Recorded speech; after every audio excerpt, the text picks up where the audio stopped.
स्वामी जी महाराज ने ये कहा है कि त्रिजटा राक्षसी ने जो है रावण की लंका में स्वप्न देखा कि हनुमान लंका में आते हैं और लंका को जला करके माता सीता को यहाँ से लेकर के जाते हैं और राम राज्य की स्थापना हो जाती है। इसी तरह त्रिजटा राक्षसी का नाम लेकर के बाबा जी ने कहा कि त्रिजटा राक्षसी का स्वप्न अगर सच हो सकता है तो मेरा भी स्वप्न सच्चा होगा। तो क्या स्वप्न है? तो बाबा जी ने कहा कि मेरा स्वप्न है, मैंने एक स्वप्न देखा है कि यहाँ पर भारत में जो है सतयुग का पदार्पण होगा, सतयुग का पदार्पण होगा। तो बाबा जी ने क्या कहा कि सतयुग कब आएगा?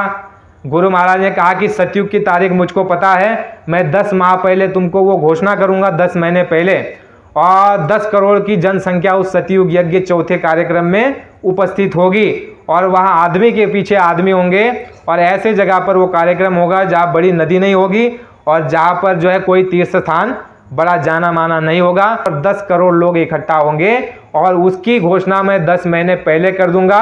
और बाबा जी ने कहा कि जिस समय पर सतयुग की मैं तारीख बता दूंगा, बाबा जी ने कहा कि उस सतयुग यज्ञ में, चौथे यज्ञ में 5 तत्व के देवताओं को प्रसन्न किया जाएगा। गुरु महाराज ने पहला यज्ञ किया अयोध्या में, तो वहाँ पर एक देवता प्रसन्न किया।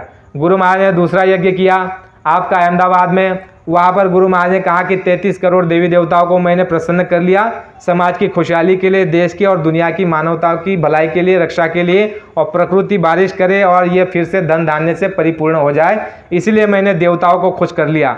गुरु महाराज उस कार्यक्रम में बता रहे अहमदाबाद के यज्ञ में गुजरात के प्रेमियों को गुरु महाराज ने यह कहा कि तुम बड़े भाग्यशाली हो, आने वाले समय में तुमको मालूम पड़ेगा, तुम्हारे गुजरात में अहमदाबाद में साबरमती के तट पर जहाँ गांधी जी का आश्रम है, वहाँ पर स्वामी जी महाराज ने 25 दिसंबर सन 1977 से 5 जनवरी सन 1978 11 दिनों का कार्यक्रम वहाँ पर अहमदाबाद में साबरमती के तट पर किया स्वामी जी महाराज ने। और वहाँ पर गुरु महाराज ने कहा कि 2 करोड़ की जनसंख्या वहाँ पर उपस्थित हुई थी, पूरे भारत के अंदर में से पूरे दुनिया से भी लोग वहाँ पर आए हुए थे। उस समय पर स्वामी जी महाराज ने वहाँ पर कहा कि 33 करोड़ देवी देवताओं को बच्चा मैंने यहाँ पर प्रसन्न कर लिया है और 1000 प्रस्ताव मैंने तुम्हारी भलाई के लिए, कल्याण और लाभ के लिए, तुम्हारी सुरक्षा के लिए मैंने 1000 प्रस्ताव देवी देवताओं से पास कर लिए हैं। स्वामी जी महाराज ने कहा कि 1000 प्रस्ताव पास कर लिए, उसमें से 5 प्रस्ताव बताए थे और 2 बातें ये बताई थी कि इस साल गन्ना और गेहूँ रिकॉर्ड तोड़ उत्पन्न होगा और वो रिकॉर्ड तोड़ उत्पन्न हुआ। तीसरी बात बताई थी कि बच्चा इस भारत भूमि से सतयुग का पदार्पण होगा, भारत भूमि में पहले सतयुग आएगा और शहरों से नहीं आएगा, गाँव से आएगा, और पक्के मकानों से नहीं आएगा, झोपड़ियों से आएगा। गुरु महाराज ने यह भी कह दिया कि झोपड़ियों से सतयुग आएगा, पक्के मकानों से नहीं, शहरों से नहीं, गाँव से सतयुग आएगा। स्वामी जी महाराज ने कहा 1000 प्रस्ताव पास कर लिए और उस यज्ञ में गुरु महाराज ये बता रहे हैं, यज्ञ में ये कह रहे हैं कि इंद्र देवता बड़े नाराज है, क्रोधायमान है और वो सजा देना चाहते हैं तुम सबको, क्योंकि तुम्हारे कर्म इतने गंदे हो चुके हैं। इंद्र देवता जो शासन जिनके अंदर है वो इतने नाराज है, गुरु महाराज कह रहे हैं कि वो तुमको सजा देना चाहते हैं। और देखो मैंने यहाँ पर उन सभी देवी देवताओं को उतारा है, उनकी वहाँ पर पार्लियामेंट लगी हुई है और मीटिंग हो रही है। वो किताब मेरे पास पड़ी, अमर संदेश में ये वचन लिखे हुए हैं। बाबा जी बता रहे हैं कि देखो वहाँ पर उनकी पार्लियामेंट लगी है, सारे देवी देवता वहाँ पर इकट्ठा हुए हैं और उनकी आपस में चर्चा और गोष्ठी हो रही है।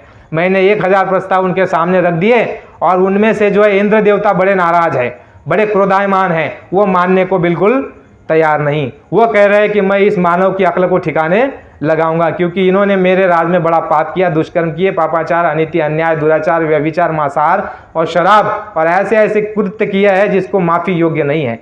इंद्र देवता कह रहे हैं कि हम इनको सजा देंगे, लेकिन बाबा जी वहाँ पर कह रहे हैं, लिखित में है कि मुझे विश्वास है कि इंद्र देवता भी मान जाएंगे। और देखो थोड़ी ही देर में वहाँ पर इतनी तेज बिजली कड़कड़ती है। बाबा जी वहाँ पर जिक्र करते हैं कि देखो बच्चा, ये इंद्र की नाराजगी है, इंद्र जो है क्रोधायमान है, इसलिए ये बिजली कड़की है, लेकिन मुझे विश्वास है इंद्र देवता मान जाएंगे।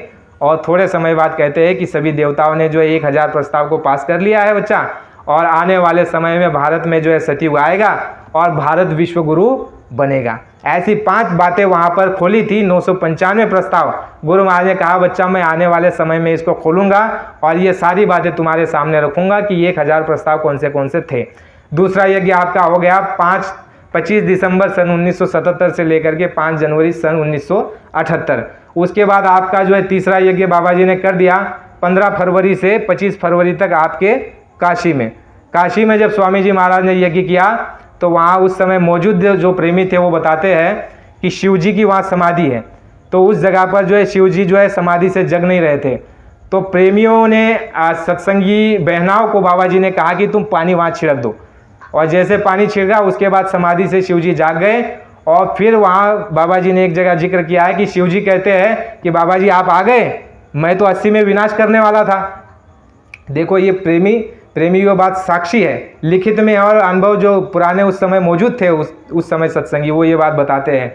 बाबा जी ने ये बात बताई थी कि जब शिव जी को समाधि से जगाया गया 1979 में 15 फरवरी और 25 फरवरी 11 दिनों का जो कार्यक्रम हुआ सन 1979 में, उस समय पर जब शिव जी को समाधि से जगाया गया तो शिव जी बाबा जी को क्या कह रहे हैं कि बाबा जी आप आ गए, मैं तो 80 में विनाश करने वाला था। तो बाबा जी उनको जवाब देते इसलिए तो 79 में आ गया ताकि आप विनाश ना कर सको, आपको मना लिया जाए। तो बाबा जी ने जो है शिव जी को भी प्रसन्न किया यज्ञ के द्वारा, और शिव जी उस जगह वहाँ से 1 साल के लिए धर्म के प्रचार में निकल गए थे। तो पुराने पत्रिकाओं में पढ़ो, आप पुराने सत्संगियों से सुनो, वो बाबा जी उसमें कहते हैं कि शिव जी अभी काशी में नहीं है। शिव जी 1 साल के लिए जो है धर्म के प्रचार के लिए निकल पड़े हैं, और शिव जी तुमको काशी में अभी मिलने वाले नहीं है। तो ये बात जब सत्संग में बाबा जी ने बताई थी तो जो वहाँ मंदिर के जो मठाधीश थे ये लोग जो हंसी करने लग गए कि ऐसा कभी हो सकता है। और उसी मंदिर के अंदर में जब सुबह देखा गया शिव जी की चरण पादुका ही गायब। शिव जी की चरण पादुका उस मंदिर में मौजूद नहीं है, जबकि उस मंदिर को रात को ताला लगा दिया जाता था। शिव जी की जो है चरण पादुका वहाँ से गायब हो गई। तो उन लोगों ने कहा भाई चरण पादुका कहाँ चली गई। तो वो दौड़ करके आए सत्संगियों के पास, कहा कि ऐसे हो गया, चरण पादुका नहीं मिल रही, ऐसा तो कभी हुआ नहीं। प्रेमियों ने कहा, बाबा जी ने कहा कि शिव जी यहाँ से चले गए 1 साल के लिए, आपने तो माना नहीं। तो बाबा जी के पास ले जाया गया। तो बाबा जी ने कहा कि बच्चा मैंने तो कहा था कार्यक्रम में कि शिव जी को जगा दिया गया समाधि से, अब शिव जी तुमको यहाँ मिलने वाले नहीं है, वो धर्म के प्रचार के लिए निकल पड़े। तो है प्रेमियों बात को समझिए, 3 यज्ञ हो चुके हैं, 4था यज्ञ बाकी है। और अगर ये 3 यज्ञ बाबा जी ने नहीं किए होते तो है प्रेमियों 80 के भीतर में विनाश हो चुका होता। विचार करो, आप में से कई उम्रदराज लोग हैं, हम तो 87 के बाद में आए, लेकिन 80 में विनाश हो चुका होता तो हमको आपको ये मौका मिलता संवरने का, सुधरने का, शाकाहारी होने का, महात्माओं के चरण स्पर्श करने का, महात्माओं के दर्शन का, परमार्थ कमाने का, और ये अच्छा माहौल, अच्छा मौका मिलता। गुरु महाराज ने सत्संग में बताया, अरे बच्चा वो जो है प्रकृति सजा देने जा रही थी उसी समय पे सन 70 और 80 के दरमियान में, देखो उस समय कितना अकाल पड़ता था।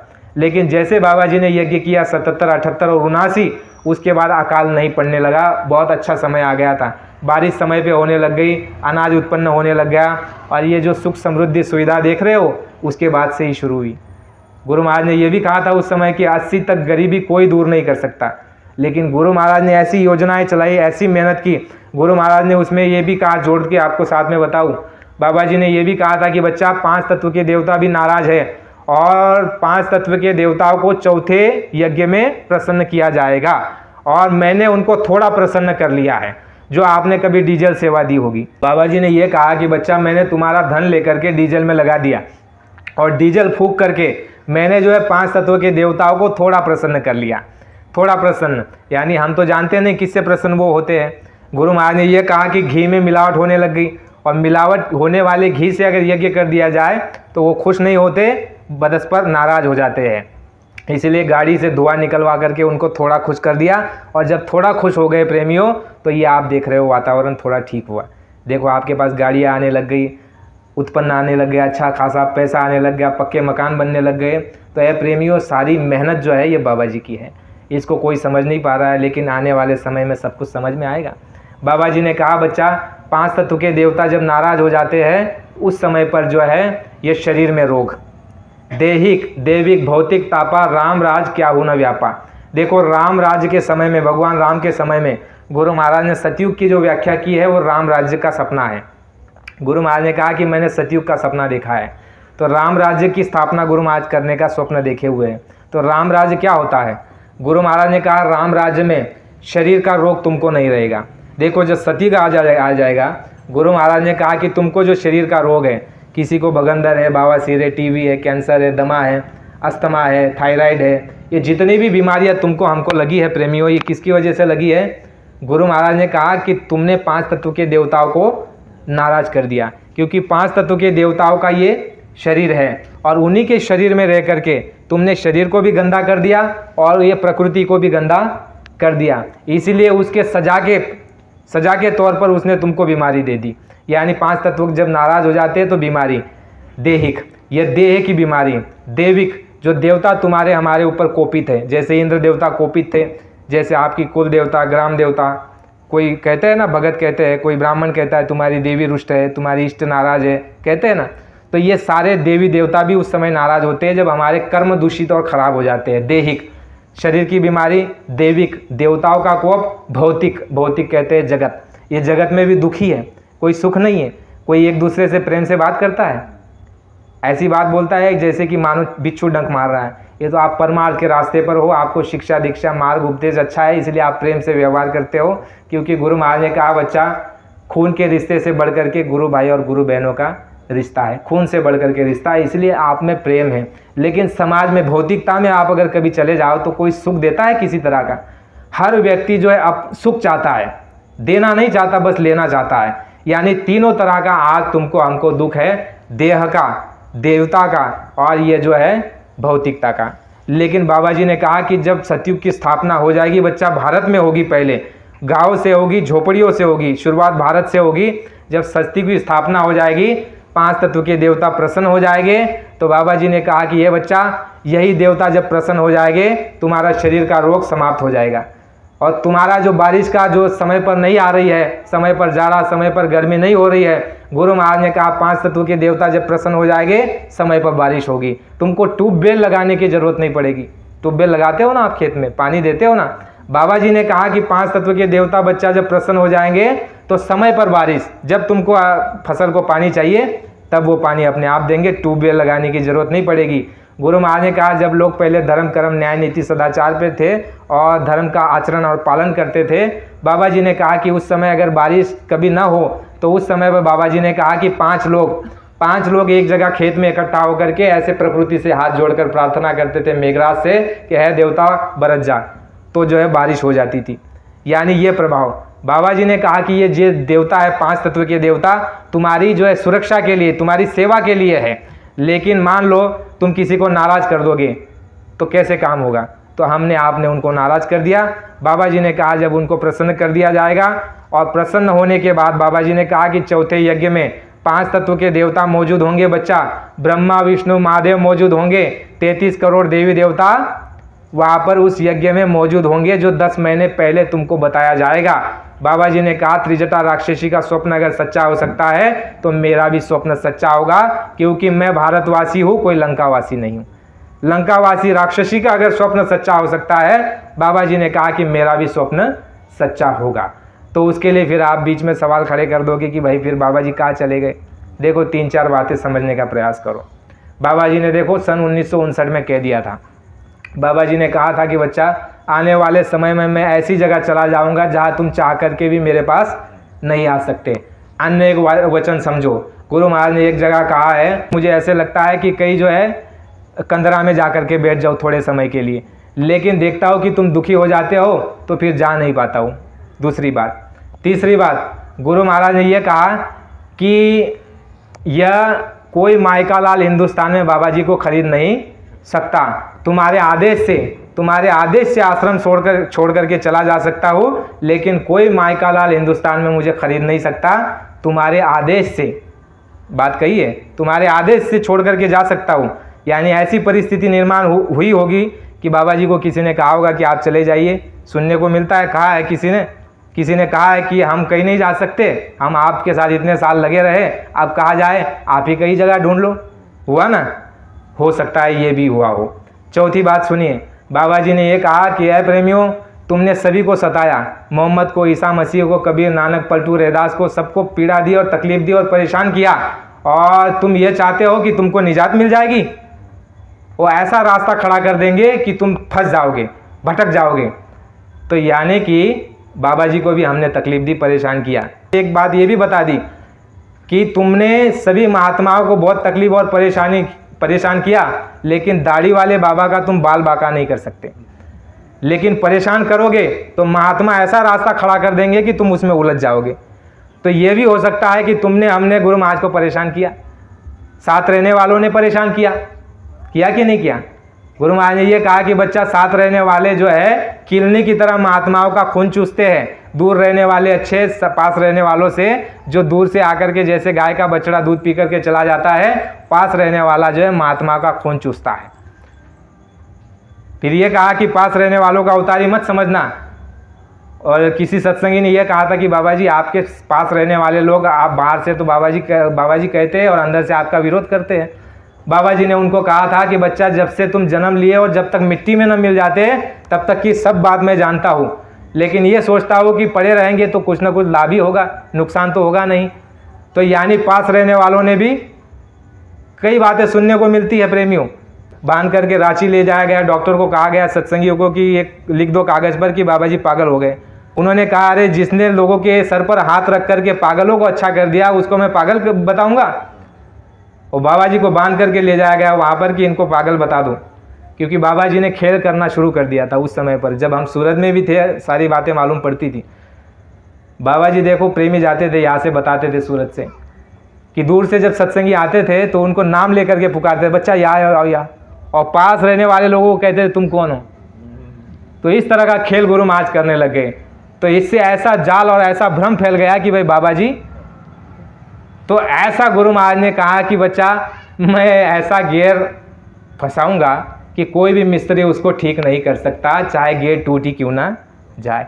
इसलिए बाबा जी का वचन कभी कट नहीं सकता, बाबा जी की वाणी कभी फेल नहीं हो सकती। संत वचन पलटे नहीं पलट जाए ब्रह्मांड। बाबा जी जो है अपना काम पूरा करेंगे। जैसे कृपाल सिंह जी महात्मा संतों पर अगर विश्वास करते हैं तो कृपाल सिंह जी की बात पर विश्वास कर लो, और बाबा जी पर विश्वास करते हो तो फिर किसी की बात नहीं है। बाबा जी ने तो इतना सारा बता करके रखा है, हमने तो लिख करके रखा है, नोट करके यहाँ नहीं ला पाए और अभी भी लिख रहे। इतनी सारी वाणी और प्रमाण है जिसमें यह साबित होता है कि बाबा जी मौजूद है, लेकिन जो है देख रहे हैं कौन गद्दी का प्यारा है, कौन मेरे लिए रो रहा है, कौन परमार्थ का प्यारा है, कौन आत्म कल्याण के लिए आया है, किसको मान सम्मान प्यारा है, किसको धन प्यारा है। सबको देख रहे हैं, निगरानी कर रहे हैं कि कौन जो है मेरे लिए रो रहा है, कौन साधन भजन कर रहा है, कौन शाकाहारी प्रचार कर रहा है, और कौन गद्दी के पीछे भाग रहा है, कौन मान सम्मान चाह रहा है। ये सब तुमको हमको खुला छोड़ दिया है और देख रहे हैं। गुरु महाराज का जो काम अगर कोई कर सकता था तो प्रेमियों 10 साल हो गए, आपके 10-11 साल हो गए, कर दिया होता। लेकिन गुरु महाराज के अलावा कोई काम कर नहीं सकता, क्योंकि इस काम को करने के लिए ये काम ऐसा है प्रेमियों, गुरु महाराज ने कहा कि प्रकृति के नियम के विरुद्ध है। प्रकृति का क्या नियम है? सतयुग, त्रेता, द्वापर, कलयुग, ये 4 युग जब बदलते हैं, कलयुग जब जाता है, कलयुग की 4,32,000 वर्ष की आयु जब पूर्ण होती है, उसके बाद दूसरा चक्र शुरू होता है सतयुग का। गुरु महाराज ने कहा कि जब 17,28,000 वर्ष की आयु जब सतयुग की पूरी होती है, उसके बाद जो है आपका त्रेता, भगवान राम का समय 12,96,000 वर्ष की उम्र जब पूरी होती है, फिर आपका जो है द्वापर लगता है, 8,64,000 वर्ष की आयु उसकी पूरी होती है। कलयुग की आयु 4,32,000 पूरी होती है, उसके बाद दोबारा से सतयुग लगता है। लेकिन कलयुग के अंदर में कलयुग को भगाना और कलयुग के अंदर में सतयुग को लाना, ये प्रकृति के नियम के और जो चक्र है उसके विरुद्ध काम है। ये कोई आम और ये किसी का साधारण काम नहीं है। ये काम जो है सिर्फ गुरु महाराज का ही है, इनके अलावा दूसरा कोई नहीं कर सकता। तो स्वामी जी महाराज का काम देखो, अच्छे से समझो। गुरु महाराज ने जो है हमारे आपके भीतर में सत्संग दे करके तुम्हारी हमारी मनोवृत्ति को बदल दिया। जो मनोवृत्ति हमारी ये थी कि चोरी कर लेंगे, डाका डाल देंगे, झूठ बोलेंगे, खसूट करेंगे, बेईमानी करेंगे और लूट करेंगे और धोखा देंगे, देखो इस मनोवृत्ति को बदल करके कैसी बना दी? ईमानदार बना दिया, प्रेम सेवादार बना दिया, सच्चा बना दिया, नेक बना दिया। कितना बड़ा वैचारिक क्रांति गुरु महाराज ने कर दिया। बाबा जी ने कहा कि अभी अगर राम और कृष्ण आ जाए तो तुम कोई उसके सामने टिक नहीं सकते, कोई तुम उनके सामने खड़े नहीं हो सकते हो, क्योंकि भगवान राम और भगवान कृष्ण उस समय पर, जब देखो कृष्ण भगवान कब आए? जब आपके जो है वासुदेव और उनकी माता, उनके जब बच्चे मारे गए, उस समय नारद जी ने कह दिया कंस को कि अवतारी शक्ति आ रही है और तुम्हारा नाश करेगी। और भगवान राम के आने से पहले भी विश्वामित्र ने बता दिया।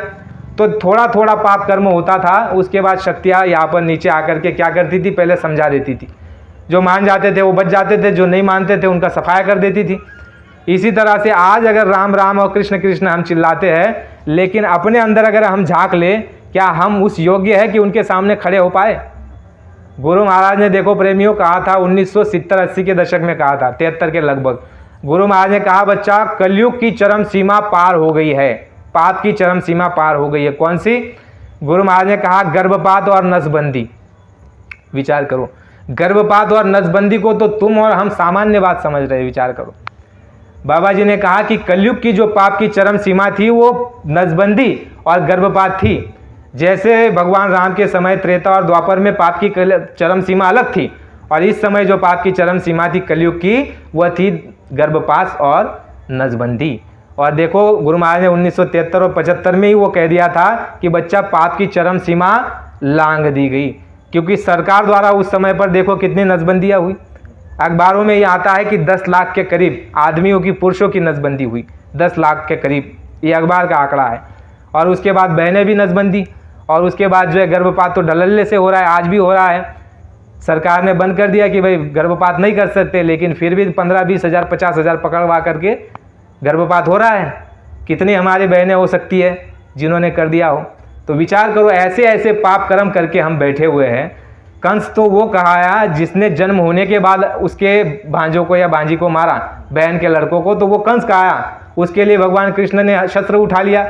और तुमने हमने अगर मान लो बच्चे को पेट में ही मार दिया, तो विचार करो कंस श्रेष्ठ है, हमसे तो कंस श्रेष्ठ हुआ ना। तो ये परिस्थिति, तो बाबा जी ने कहा कि अभी राम और कृष्ण नहीं आएंगे, तुम्हारे ही तीर कर्मों के तीर तलवारों से तुम्हारा सफाया हो जाएगा। अभी कौन चाहिए? अभी दयालु महात्मा चाहिए, जो वैचारिक क्रांति कर दे, विचारों का परिवर्तन कर दे, तुम्हारे बुरे कर्मों को समाप्त करके, तुम्हारे पाप कर्म की सफाई करके, तुम्हारे जो है हिंसावादी विचारों को समाप्त करके अहिंसावादी विचार तुम्हारे अंदर भर दे। ऐसी क्रांतिकारी विचार जो है गुरु महाराज ने फैलाया हमारे भीतर में सत्संग के माध्यम से, और वैचारिक क्रांति कर डाली, विचारों की क्रांति कर डाली। कितने ऐसे प्रेमी हैं यहाँ बैठे हुए, और यहाँ तक ये आपके सामने छोटा सा जीव, हम भी इतने मतलब बुरे रास्ते पर थे, लेकिन विचार करते हैं कि गुरु महाराज ने कितना बदलाव कर दिया। ऐसे गंदे और ऐसे बुरे विचार थे, लेकिन जैसे गुरु महाराज की शरण गए, गुरु महाराज ने जो है रास्ते को बदल दिया।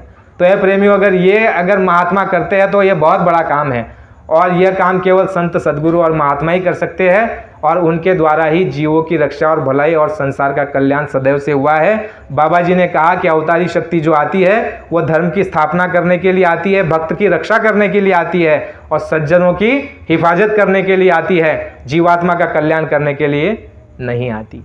लेकिन बाबा जी ने कहा कि संत महात्मा जो है जीवात्मा का भी कल्याण करते हैं। और बाबा जी ने कहा कि बच्चा मैं ऐसी व्यवस्था बना दूंगा घर और बाहर की कि 100 वर्षों तक उसको कोई भी बदल नहीं सकता। ऐसी शुद्ध व्यवस्था बना दूंगा।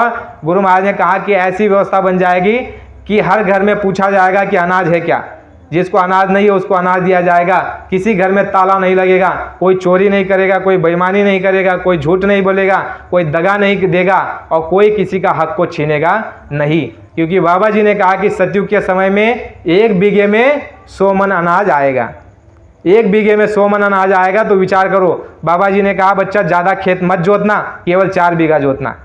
बोले है ना, केवल 4 बीघा खेत जोतना बच्चा, इतना अनाज तुम्हारे घर में आ जाएगा कि तुम खाओगे भी खुद और जानवरों को भी खिलाओगे और दान धर्म भी करोगे।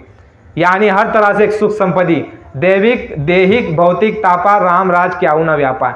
देह का इतना सुख हो जाएगा, किसी प्रकार की कोई बीमारी नहीं रहेगी। देवता इतने प्रसन्न हो जाएंगे, जब तुम उनके अनुकूल चलने लग जाओगे देवता प्रसन्न हो जाएंगे। और भौतिकता में गुरु महाराज कहते हैं भौतिक यानी बाहरी, परिवार में सामाजिक। गुरु महाराज ने कहा कि मैं बच्चा ऐसा प्रेम पैदा कर दूंगा कि बीवी अपने पति के ऊपर मर मिटेगी, भाई अपने भाई के लिए मर मिटेगा।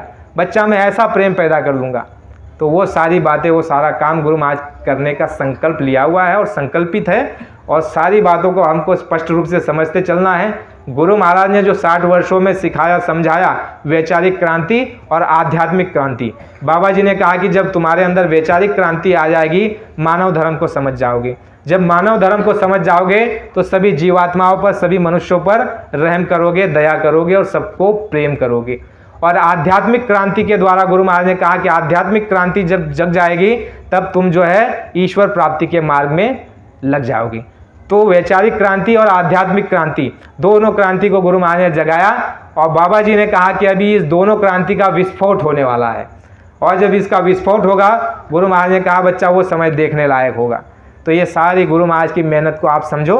गुरु महाराज ने कहा कि जो महात्माओं ने मेहनत की है उसको तुमने अपने पैर के नीचे ऐसे रौंदा है, क्या तुमको छोटी मोटी सज़ा मिलेगी? ऐसा बोला है गुरु महाराज ने। गुरु महाराज ने कहा है प्रेमियों के लिए, कहा सत्संगियों के लिए है प्रेमियों, कहा कि गांधी जी के पास अगर इतने लोग लगे होते, इतने प्रेमी होते जितने मेरे पास है, तो गांधी जी 30 वर्षों तक क्यों माथा रगड़ते? गांधी जी 5 वर्षों में अंग्रेजों को भगा देते। अगर इतने लोग गांधी जी के पास होते। गांधी जी का सत्याग्रह 30 वर्षों तक चला।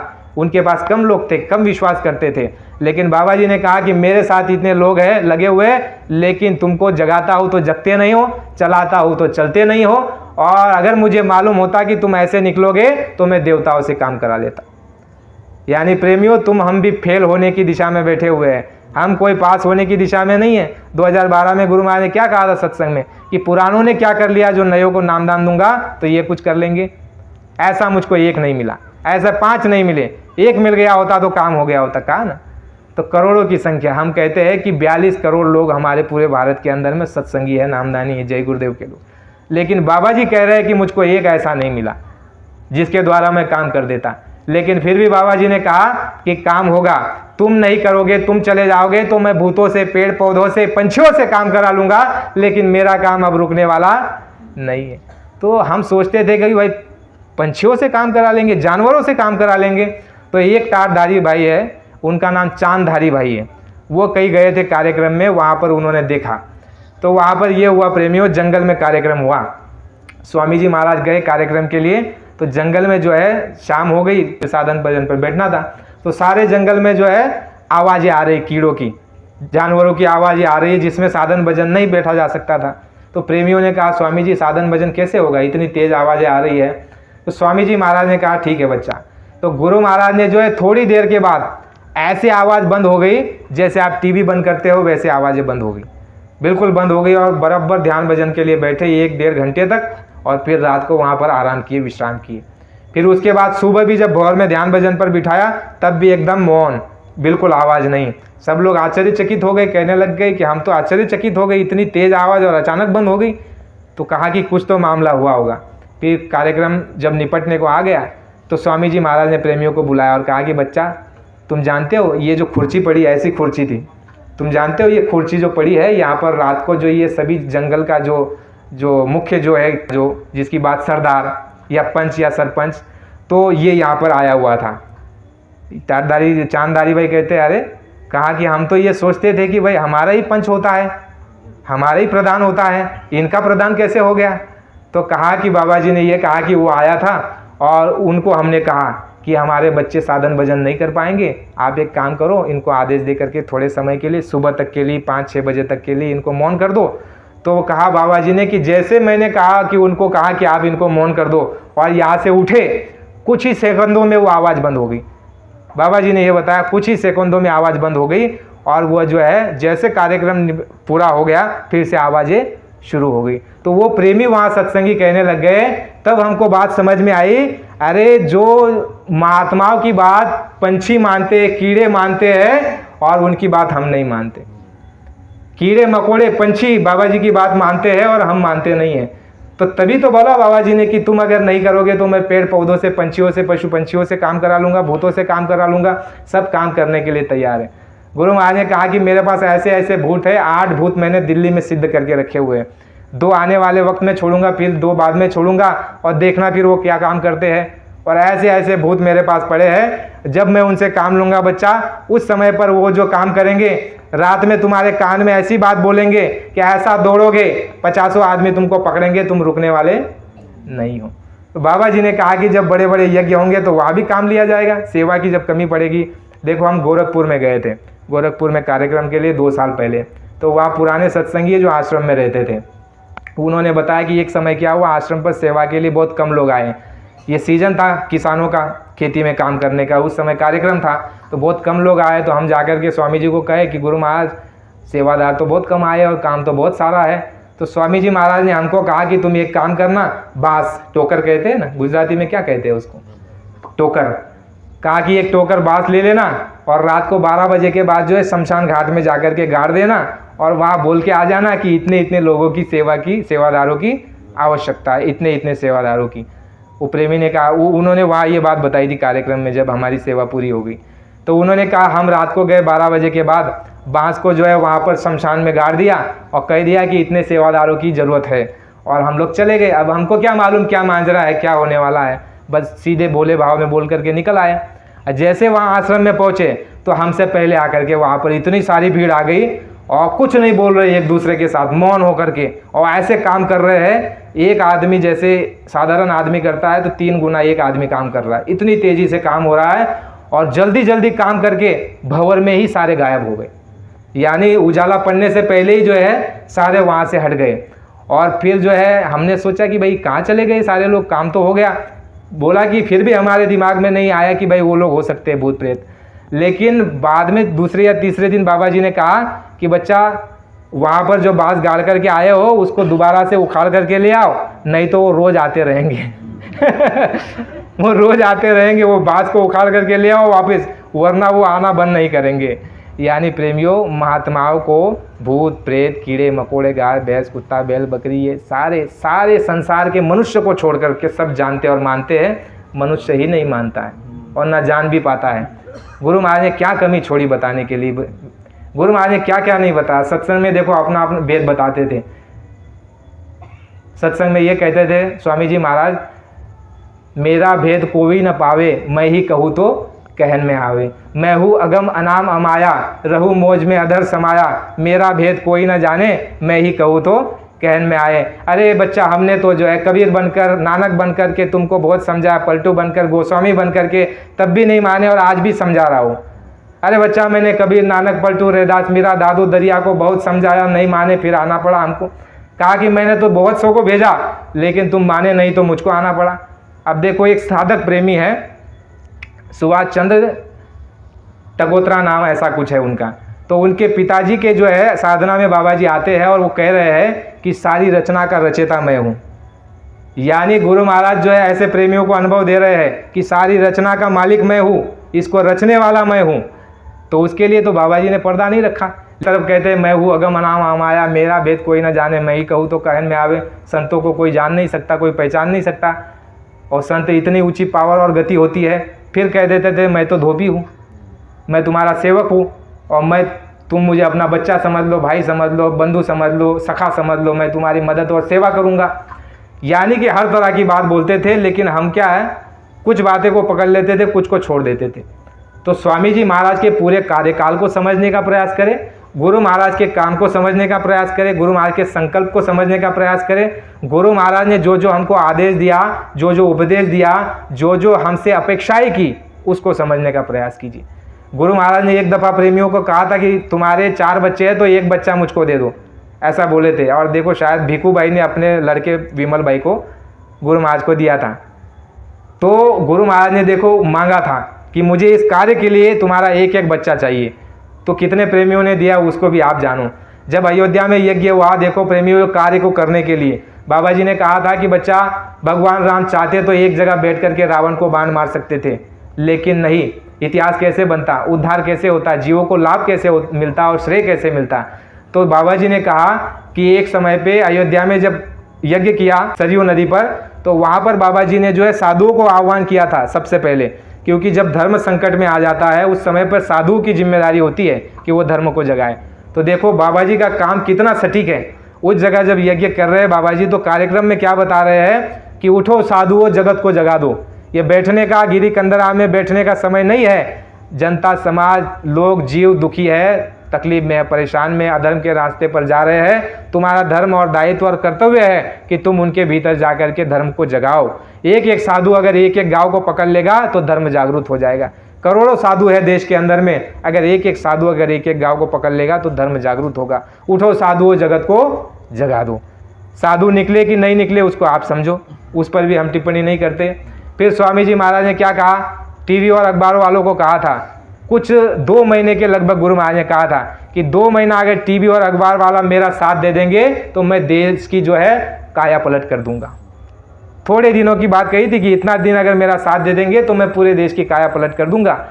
गुरु महाराज ने अखबार वालों को और टीवी वालों को कहा था कि तुम बुरे प्रचार मत करो, बुराई मत दिखाओ, चोरी डकैती पाप बेईमानी घुसखोरी बलात्कार अपहरण इसको दिखाओगे तो देखने वालों की भावना दूषित हो जाएगी और उसका असर उस पर पड़ेगा, इसलिए तुम इसको मत दिखाओ, अच्छी चीज़ दिखाओ जिससे उसकी भावना अच्छी हो। लेकिन उन्होंने भी बात माना कि नहीं माना उसको भी आप समझो। उसके बाद स्वामी जी महाराज ने जो 70 और 80 के बीच में जो राजनेता राजकाज के लोगों को समझाया, क्या कहा कि ये करो ये ना करो, लेकिन बाबा जी की बात मानी नहीं मानी। उसके बाद आप आइए 10-11-12 जून 1983 में बाबा जी ने दिल्ली में वोट क्लब में 1 करोड़ टाटधारियों का आह्वान किया। वहाँ पर कुछ प्रेमियों को टाट पहनाया, 7 प्रेमियों को टाट पहनाया पहले, जिसमें बिकू भाई भी थे, ईश्वर लाल जी शास्त्री साहब भी थे और कुछ 5 अन्य प्रेमी थे। ऐसे प्रेमियों को 7 लोगों को पहले नाम जो है टाट पहनाया। उसके बाद कहा कि बच्चा तुम लगभग 3 महीने का समय स्वामी जी महाराज ने दिया कि इसके भीतर में तुम जो है टाट का बोरा पहन लो और मुझे 1 करोड़ बच्चे चाहिए, 1 करोड़ बच्चे। देखो सन 1983 और आप आ गए आपका 2023, कितने साल बीच में हो गए? 40 साल हो गए आपके। काम हुआ वो आप जाने। फिर गुरु महाराज ने उस समय ये भी कह दिया था कि अगर इस टाट से काम नहीं होगा तो मैं घास फूस की लंगोटी लगवा करके काम करूँगा। दूसरी बात सुनो, 12 जुलाई सन 1984 गोरखपुर में बाबा जी बता रहे हैं कि बच्चा आने वाले समय में मैं और 1 करोड़ बच्चों को टाट पहनाऊंगा।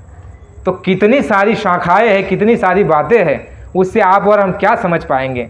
इसलिए ये समझ लीजिए कि जब गुरु महाराज ने कोई बात कही है, कोई बात अपने हाथ में ली है, कोई बीड़ा उठाया है, तो वो रुकने वाला और थमने वाला बिल्कुल नहीं है। लेकिन ये है कि गुरु महाराज ने ये कहा, बच्चा मैं इस खेल का सबसे बड़ा खिलाड़ी हूँ। क्या हूँ? इस खेल का मैं सबसे बड़ा खिलाड़ी हूँ। और कोई अगर ये समझता है कि बाबा जी की नकल करके और बाबा जी को धोखा दे देगा तो बाबा जी कहते हैं कि वो धोखा खा जाएगा। गुरु महाराज ने कहा, मेरी आवाज़ को पीछे करके कोई आगे नहीं आ सकता, मेरी बात को पीछे करके कोई आगे नहीं आ सकता। गांधी महात्मा को बदलो लूप लोगों ने पीछे करके वो आगे निकल गए, लेकिन गांधी महात्मा राजनीति से जुड़े थे, इसलिए वो धोखा खा गए, गोली का शिकार हो गए। ए बच्चा, मैं गांधी महात्मा नहीं हूँ, मैं गोली का शिकार होने वाला नहीं हूँ, और ऐसा कोई बम गोला बारूद और तोप नहीं बना है जो बाबा जी को मार सके। और मैं धर्म के साथ जुड़ करके काम करूँगा, और धर्म सब में एक है, एक आत्मा और दूसरा परमात्मा। बाबा जी ने इतना ठोस करके बताया कि मैं गांधी महात्मा नहीं हूं जो चूक जाऊंगा। बाबा जी ने कहा गांधी महात्मा चूक गए। गांधी महात्मा ने भी राम राज्य का स्वप्न देखा था प्रेमियों। गांधी महात्माओं की आत्मकथा पढ़ो आप, उसमें तो ऐसी ऐसी बातें लिखी गई है। लोग गांधी महात्मा का नाम लेकर के केवल बेवकूफ़ बना रहे हैं, लेकिन राम राज्य की जो विचारधारा है उस पर बिल्कुल नहीं चल रहे हैं। गांधी महात्मा का ऐसा विचार था कि देश में शराबबंदी रहेगी। जो संसद भवन जो अंग्रेजों ने बनाया है, गांधी महात्मा ने कहा था कि जब मेरा अगर चलेगा तो मैं तोप लगा करके इसको उड़ा दूंगा। यानी कि अंग्रेजों की बनाई हुई वस्तु, वहां पर विचार अशुद्ध रहेंगे, वह शुद्ध विचार नहीं हो सकते। गांधी जी ने जो है देश के लोगों को फटे हाल में देख करके अपने तन पर से कपड़ा उतार दिया था। ऊंचे विचार के थे, तो बाबा जी ने कहा कि गांधी महात्मा बच्चा चूक गए, लेकिन मैं चूकने वाला नहीं हूँ। मैं धर्म के साथ जुड़ करके काम करूंगा, और धर्म सब में एक है, एक आत्मा और दूसरा परमात्मा। तो अच्छे से आप समझिए, बाबा जय गुरुदेव जी महाराज ने जो है बुरे रास्ते से उठा करके अच्छे रास्ते पे लोगों को लगा दिया। 1-2 नहीं, करोड़ों की जनसंख्या बाबा जी ने जो है धर्म के रास्ते पर लगा दिया। और देखो, जो मांस खाते थे, शराब पीते थे, चोरी करते थे, बेईमानी करते थे, उनको सबको जो है सज्जन और जो उनको जो है धर्मात्मा बना दिया। ये काम कितना बड़ा काम। दूसरा काम स्वामी जी महाराज ने जो है यह काम किया कि परिस्थिति को जो है सुचारू रूप से जो है बाबा जी ने कहा कि ऐसी परिस्थिति और ऐसे वातावरण निर्माण कर दिया जाएगा, जैसे गुरु महाराज ने कहा कि जैसे उत्पत्ति के समय पे नए से शुरुआत होती है। बाबा जी ने कहा कि ऐसे नए से शुरुआत होगी। दिल्ली से राजधानी हटा दी जाएगी और किसी धार्मिक स्थल पर ले जाकर के पहले उस भूमि का शोधन किया जाएगा महात्माओं के द्वारा, और वहाँ पर उस पेड़ के नीचे बैठ करके नए संविधान को बनाया जाएगा और महात्माओं की देखरेख में। और जो संविधान बन जाएगा, बाबा जी ने कहा कि वो संविधान सारे विश्व को मान्य होगा, और विश्व सहमति से भारत को अपना अगुवा मान लेंगे, विश्व गुरु मान लेंगे, और भारत में आकर के सारे विश्व के देश न्याय लेने के लिए आएंगे और ऐसी न्याय व्यवस्था, ऐसी प्रणाली बन जाएगी। गुरु महाराज ने कहा कि कोई अगर छोटे से छोटा जीव को मारते हुए पाया गया तो तुरंत मजिस्ट्रेट उसको जो है सामने जाकर के जो है 5 साल की सजा सुना देगा। 5 साल की सजा जगह पर ही सुना दी जाएगी और 5-5 बेद सुबह शाम लगेंगे। ऐसा कानून बना दिया जाएगा।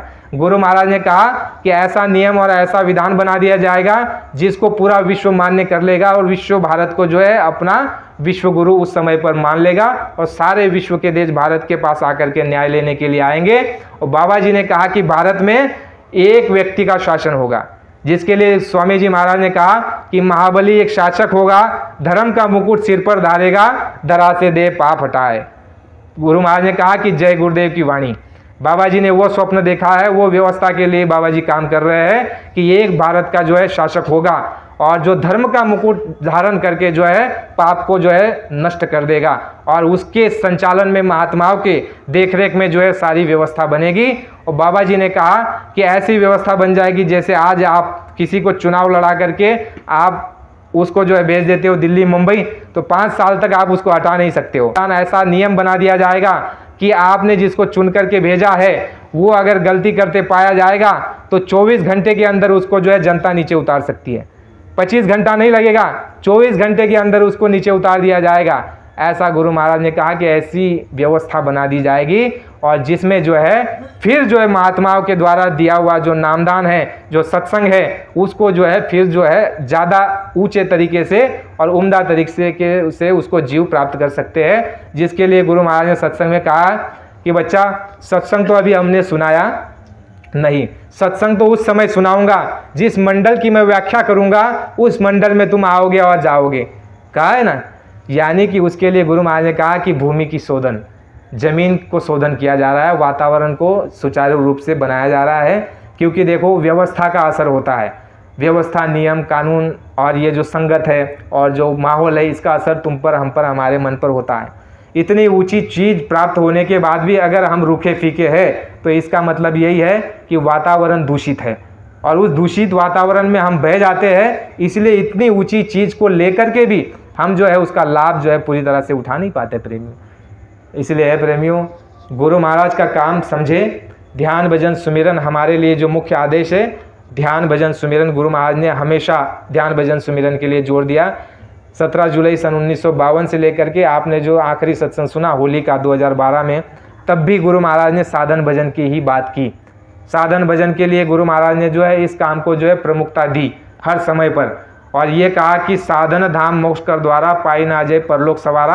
आखिरी समय में जब हम सूरत में थे तो कुछ प्रेमी जाते थे, स्वामी जी महाराज ये तकलीफ है, स्वामी जी महाराज ये पीड़ा है, तो स्वामी जी महाराज एक ही जवाब देते सबको, ये कहते कि बच्चा भजन करो। क्या कहते? भजन करो। तो बहुत बार कहा तो प्रेमियों को समझ में नहीं आया। तो स्वामी जी महाराज को जब दोबारा पूछा एक प्रेमी ने कि स्वामी जी मैं तो ये तकलीफ की बात कर रहा हूँ, उसका निवारण, उसकी समाधान की बात कर रहा हूँ, तो बाबा जी ने ये कहा कि बच्चा यही समाधान है, समाधान यही है जिसके लिए आपके शास्त्रों में भी लिखा गया है कि आपका जो जितना भी दुख, क्लेश और परेशानी है, गुरु महाराज ने कहा परिवार की, समाज की, शरीर की और देश की और दुनिया की जितनी भी परेशानी और समस्याएं है, सारी की सारी भजन से ही जाएगी। भजन से ही सारी तकलीफ तुम्हारी जाने वाली है।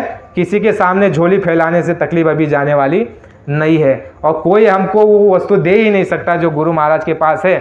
और अगर गुरु महाराज नहीं दे रहे तो इसका मतलब ये है कि बहुत गुरु महाराज ने दिया लेकिन हमने फिर भी उसकी कदर नहीं की और उसी चीज़ के पीछे भागते रहे। जैसे गुरु महाराज ने मथुरा में जो मंदिर बनाया तो वहाँ पर यह कहा कि बच्चा यहाँ पर अपनी बुराई को चढ़ा करके एक मनोकामना पूर्ण कर लो। कितनी मनोकामना हमने पूर्ण की, संसारी बहुत सारी मनोकामनाएं पूर्ण की लेकिन तृप्ति हुई नहीं और अभी खाली के खाली है और यहाँ पूरा नहीं हो रहा है तो अभी दूसरे के सामने चले जा रहे हैं कि भाई ये पूरा कर देगा, वो पूरा कर देगा। तो स्वामी जी महाराज ने सब कुछ बता करके रखा है कि आगे चल करके जय गुरुदेव नाम की दुकानें लग जाएंगी, दुकानें सजेगी और दुकानों का मतलब ये होता है कि केवल व्यापार, दुकान का मतलब व्यापार होता है और सारी दुकानें सजी हुई है गुरु महाराज के नाम पर और अच्छे से अच्छा तुमको हमको लोभ लालच दिया जा रहा है कि यहाँ आ जाओ, यहाँ मिल जाएगा, ये मिल जाएगा, वो मिल जाएगा, जो गुरु महाराज ना दे सके वो हम तुमको दे देंगे। तो ये सारी जो है भरमाने का प्रयास किया जा रहा है। इस सारी बात में गुरु महाराज की मौज है प्रेमियों, इसमें गुरु महाराज की मौज समझना। और इसमें अपने भक्ति पथ पर और अपने जो है गुरु और शिष्य के मार्ग से डावाडोल नहीं होना। हमें जो है अभी अपने आप की सुरक्षा करनी है। पहली बात तो साधन भजन, ये हमारी नैतिक जिम्मेदारी ड्यूटी है। सुबह और शाम जो हमने अभी थोड़े समय पहले किया साधन भजन, तो ये बहुत बड़ी चीज़ है। बहुत आनंद हुआ यहाँ पर बैठ करके कि इतने प्रेमी साधन भजन कर रहे हैं, ये बहुत बड़ी बात है। तो साधन भजन हमको नित्य नियम करना है, क्योंकि गुरु महाराज ने कहा है कि जो परिवर्तन के पहले जो विनाश होगा उसमें तुम्हारी सहायता केवल भजन से ही होगी। बाबा जी ने यहाँ तक ये कह दिया कि अगर तुम भजन नहीं करोगे तो आने वाले समय में मैं जवाब दे दूंगा, मैं कुछ नहीं कर सकता। इतने बड़े शब्दों का उच्चारण कर दिया कि आने वाले समय में जो तकलीफें आएगी उसमें अगर तुमने भजन नहीं किया तो मैं कुछ नहीं कर सकता, तुमको जवाब दे दूंगा। अगर तुम भजन करोगे तो आने वाली तकलीफ तुम्हारे बगल से गुजर जाएगी, और अगर भजन नहीं करोगे तो सीधी तुम पर आकर गिरेगी। इसलिए गुरु महाराज ने कहा कि भजन की ढाल बना लो और भक्ति का जो है अपना कवच बना लो। स्वामी जी महाराज ने भजन पर जोर दिया। पहली बात भजन, दूसरा गुरु महाराज ने कहा सत्संग, और आपका ये शाकाहारी प्रचार। ये तीन चीज़ों को जो है हमको छोड़ना नहीं है, लगातार अनवरत हमको करते रहना है। और इसी काम के साथ गुरु महाराज ने कहा कि सत्संग करते करते मैं परिवर्तन कर दूंगा, ये भी कहा है। तो सत्संग के साथ साथ गुरु महाराज परिवर्तन करेंगे। और गुरु महाराज कब आएंगे, कैसे आएंगे और क्या क्या चीज़ें होगी, गुरु महाराज की बात गुरु महाराज ही जानते हैं। क्योंकि गुरु महाराज ने कहा है कि मेरी जितनी भी सारी बातें हैं वो समय पर मैं सारी खोलूँगा, सारी बातें छुपी है। गुरु महाराज ने स्पष्ट रूप से कोई बात नहीं कही है। चौथे यज्ञ की बात कह दी, ऐसी जगह करूँगा जहाँ बड़ी नदी नहीं होगी और तीर्थ स्थान नहीं होगा, यानी ये बात भी छुपी कह दी। तो ये नकल हो रही है प्रेमियों। जो गुरु महाराज करेंगे वह तो खुलेआम होगा और बहुत बड़ी संख्या में होगा, और खुद गुरु महाराज अपने मुख से कहेंगे, किसी तीसरे से नहीं कहेंगे। तो गुरु महाराज का काम गुरु महाराज ही करेंगे, और हमारा हाथ अगर गुरु ने पकड़ा है तो वही हमको पार करेंगे, दूसरा हमको पार करने वाला नहीं है। केवल अभी आवश्यकता ये है कि हम अपने रास्ते पर अड़िग रहे।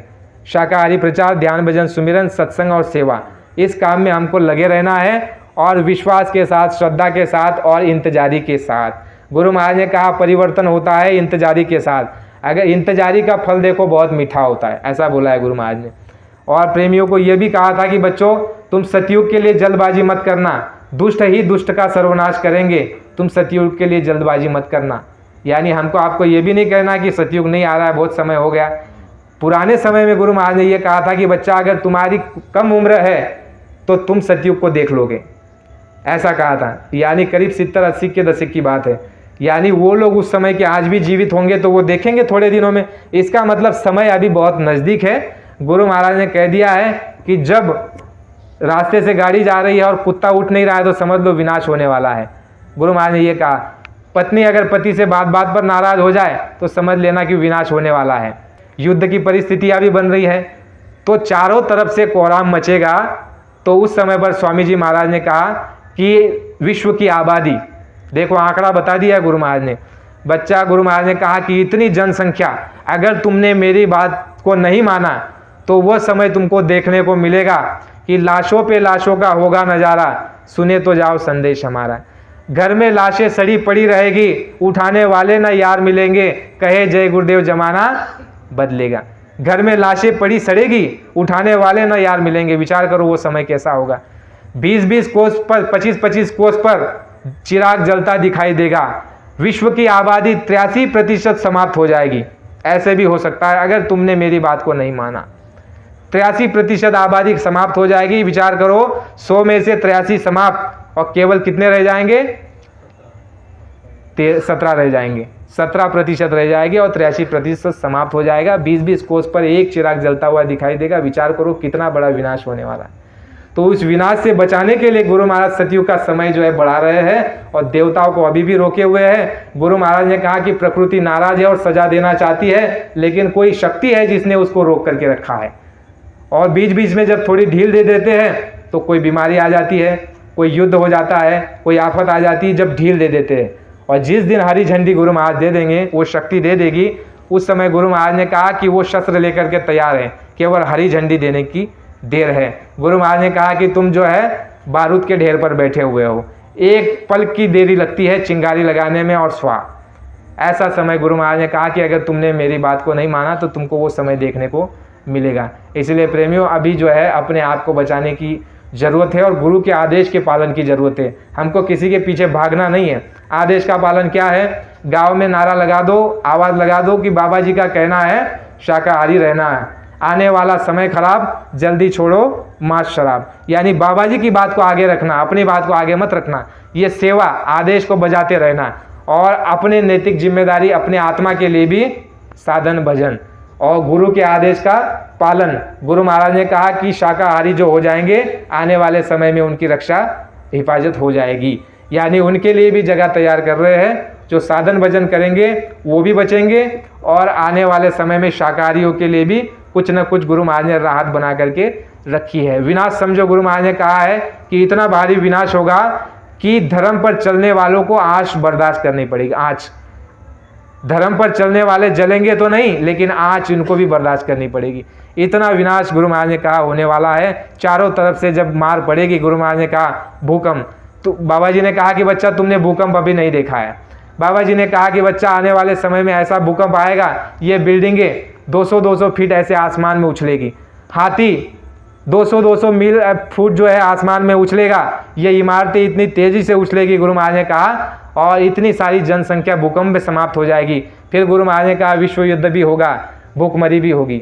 जैसे कहा प्रेमियों ने कि चंडी मशाल लेकर के निकली हुई है, तो गुरु महाराज ने कहा चंडी निकल चुकी है और चंडी जो है पहले धन गायब करेगी।